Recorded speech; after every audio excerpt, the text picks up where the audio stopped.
Well, joining us tonight is Marine veteran and Republican Senate candidate from the great state of Wisconsin, Kevin Nicholson. Kevin, good to have you with us.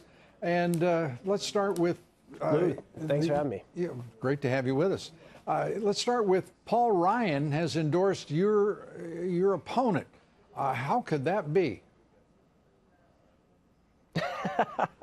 You know, I've said to the voters of Wisconsin over and over again that if you like the way Congress is running and you think that those folks in Congress have everything figured out, you should vote for my primary opponent. And frankly, you should vote for my general election opponent, Tammy Baldwin, because I think you know this, Lou. It's going to take those of us who are outside the political class to go to Washington to support the president's agenda and actually get things done. My life from the Marine Corps to business has been about producing things, about getting things done, about hitting deadlines. Clearly, the president gets that, and clearly there's not enough people in Congress to get it. But it's outsiders that are going to actually deliver on the promise of this country and actually fix our problems. Kevin, let me just say to you, you say the president gets it.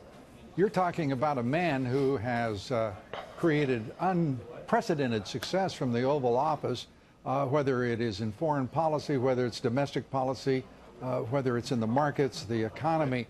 And to say things like he gets it, help me out. How would you use that language about a man who is at the forefront of the Republican Party and who has accomplished so much and is fighting 24/7 against all sorts of devils, including rhinos?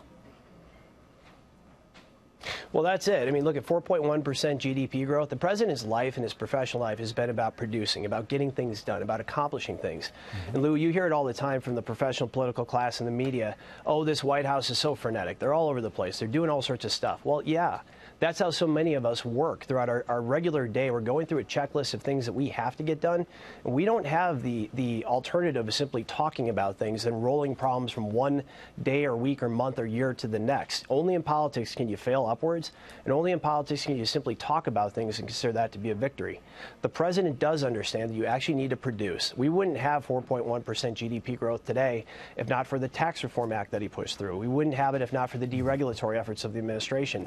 And frankly, now as we move to trade in the attempt to actually eliminate tariffs in other countries, clearly the president is trying to give new markets to American producers in both agriculture and manufacturing that can actually see our country and our economy continue to grow with opportunity for everybody.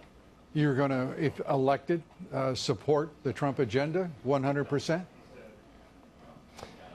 The Trump agenda is a great agenda. I mean, just look at it. From, again, the Tax Reform Act, which got us closer and agenda. moves You're us running as a ever closer Republican. to...